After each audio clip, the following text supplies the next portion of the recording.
did decent damage, but it is over. T1 are your ESL ONE Summer 2021 Grand Champions Jenkins.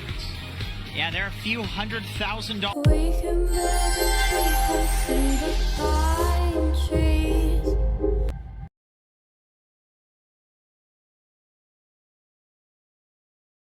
Secured Nightfall. Plus a nuker against Brood in lane. Typical melee owner, Brood is typical melee hero. Oh, Cuckoo. Great Fire Blast into the Fortune's End. Splitter not able to connect with the Timber Chain on the other side. That's going to be first blood going to GPK. The Broodmother already falling, Jenkins. Stacking those levels to Cuckoo's Broodmother means that Zephyr doesn't have the levels he's used to playing with. See some action top lane. Chakram is there with the setup from Save. Not enough to kill Whitemon yet. Trying to get out the Fatal Bonds here as DM is pursuing him from behind. You see the Hex. Timber Chain will be another kill on the Whitemon. And DM is pretty freaking farm right. In fact, all 3 cores on VP are top net worth at this current point. We were all thinking with the last pick Brood, what do you do to deal with this hero? But what do you do against Timbersaw? Oh, this might be it though. Yep, we see the Lesh coming with that Chronosphere set up into the Split Earth. Enough magic damage, and that is a huge kill for T1. They desperately needed it. Maybe potentially ganked here. Gonna micro them to a high degree. GPK in the vicinity. Tornado misses though. Hits a couple of creeps, and that's about it. But a big stun from Zephyr onto 2. And now VP are on the run. Kingslayer just drops of his own accord. Cuckoo, not mincing words here. The pressure's gonna be applied again, but the Ice Wall is connected here. Slow progress. It's a Chronosphere on all 3 on the outer edges, but what is the follow-up? Buyback onto the Oracle now. The bash is online, so Save takes a tumble. Carl, in the meantime, taking some damage from the Chakram. We see the Sunstrike coming, but it's not going to connect on anybody as Nightfall has come to play as well. Tornado will hit the Leshrac. Trying to save him with Cuckoo here on the sideline. DM, you can see taking some right-click damage, but as we see the Radiance now online at the 13.5-minute mark. So Nightfall still with that second life, but how is nobody dead? What's a minute to work with, and Nightfall still only with that level 1 ult, but running in. Gets that Red Fire Blast. It's going to be dispelled there by the Vendetta, or dodged, I should say. But Broodmother, on the other hand, is going to get bursted down between the Chakram and that Split Earth, like you talked about. That is, I guess, their version of Wombo Combo, not too bad. Is Impale going to connect? T1 trying to surround DM here, but he is super tanky. It looks like Zephyr's going to be the one that gets bursted down instead. Sunstrike coming up with the counter initiation with that Chaotic Offering. The disengage is Whitemon's little golem. We'll take a tumble, so it's only 1 kill. We see these little like mini fights, and only like 1 person dies, too, for the 60-minute mark. Yeah, sure. This is the issue with Brood. Okay. Ooh, yep, Zephyr with that Spike Carapace set up thanks to that Radiance. 23 Savage jumps in as well. Remember, this is a Wraith King that you're dealing with. Carl has some damage. Split Earth's not going to hit, though.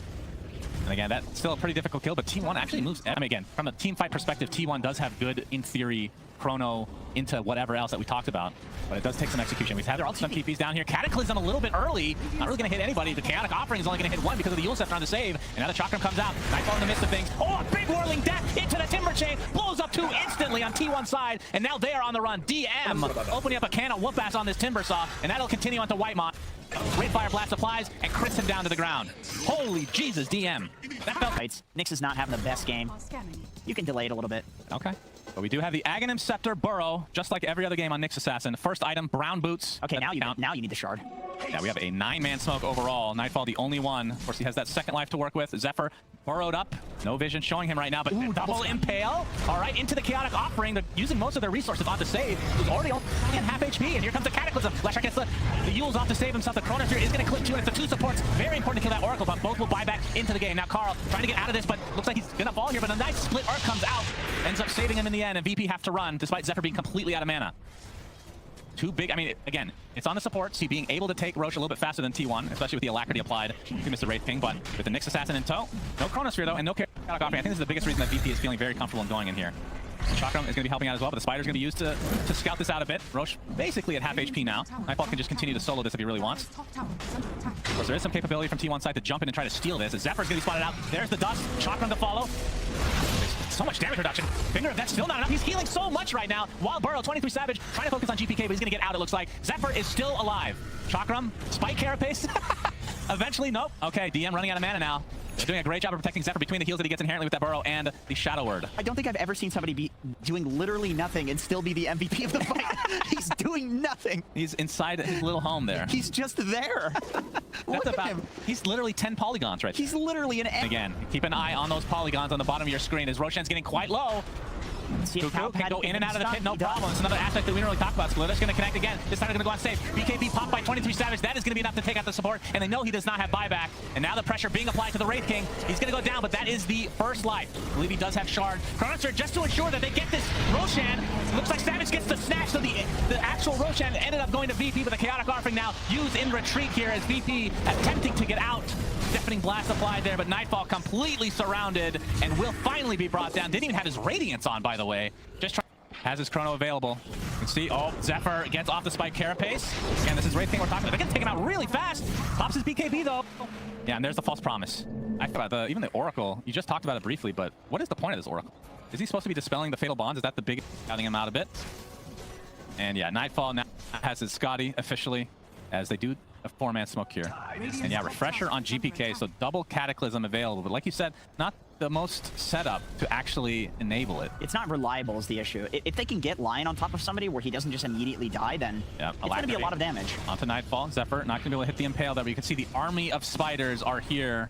And the mana burn, again, not going to really matter too much in terms of the second life for Nightfall because of the Shard, but still pretty annoying that he can't stun anybody. Zephyr is taking literally 0 damage. It's percentage heal versus percentage damage. Which wins in the end? Cataclysm combo, it's a double! It's not even that much damage though now. 23 Savage gets off the Chronosphere. Gonna focus on the Invoker, but there's the false promise that you talked about. Trying to do the damage through that with the Impale to follow. The burrowed Nyx is available still, getting those burrows or the stuns constantly as we have the Chakram. Nice Impale again from Zephyr, saving his teammate, but it looks like the Lesh will finally be bursted down. Chaotic Offering was never used. They actually took out the Warlock immediately, and Save getting right click now with Cuckoo's ult as well, and Kingslayer in the trees. Double kill for Cuckoo. T1. Oh, there's a gem too. This last few minutes. Yeah, so mostly the T1 is in control right now. It's, oh man, the Vendetta with 23 Savage applying some right clicks. Time dilation, a bash again. DM. Timber chains to safety, but Cuckoo's here as well. So it looks like it's going to be the death of him. He has a flamethrower. Annoying to deal with, but not annoying enough. Does have position. It was kind of awkwardly placed when the spiders were splitting up, and I don't know if he was doing that intentionally. If he was, that's some god tier, like big brain stuff. That's, yeah, that is actually crazy. It's just soaking up the damage. Wow. Well, Aegis now onto the Lesh. We have Cheese on Mr. 23 Savage himself, and yeah, was the Shard on 23 Savage as well? Yeah, so he gets the reverse time walk, and of course, just by default, his time walk will have 400 extra range. It's always nice. Classic. Of course, he's going to be playing for the next Roshan, where he can pick up an Aghanim 7. Oh, yeah, of course. As a greedy carry player, he will never be caught dead buying that himself. Yeah, of course. Oh, GPK actually pops his Refresher. We see the Cataclysm come online. The Meteor is there with the Spike Carapace, and yikers. It's doing no damage because it's always... Well, who knew that?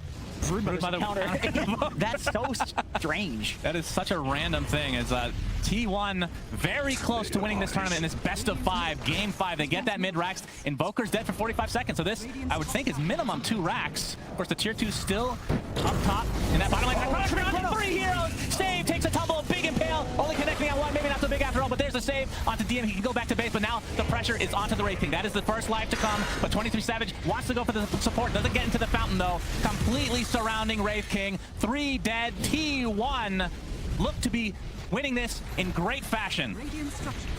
Fortification is popped. They want to play it safe considering they don't know the buyback situation potentially here. You can see T1 finally not smiling. You know, I love it. They're taking this very seriously, Jenkins. Yeah, for once. And they're going to take this set of racks on the top, and now they go for throne potentially because that tier 2 is not available for the taking. Zephyr just setting up his base here inside the VP base. He's going to spike Carapace, which stuns through that EMP. And they're just going to focus on the buildings, of course, with this diabolic edict. 60 seconds of no Wraith King. He's just going to walk right in. Oh, he gets Hex, though. Has to be careful. Cataclysm to follow with a nice Yule Scepter. Who used that Yule Scepter, actually? What? That's a Wind Waker. Are you serious? I was going to say. We finally get to see it. As this tier 4 tower looked to be falling, you see the time walk reverse from 23 Savage, and it looks like T1 are going to be taking this game before Wraith King can even respawn. T1 looking so good. Another Cataclysm, but that one actually did decent damage, but it is over. T1 are your ESL ONE Summer 2021 Grand Champions, Jenkins.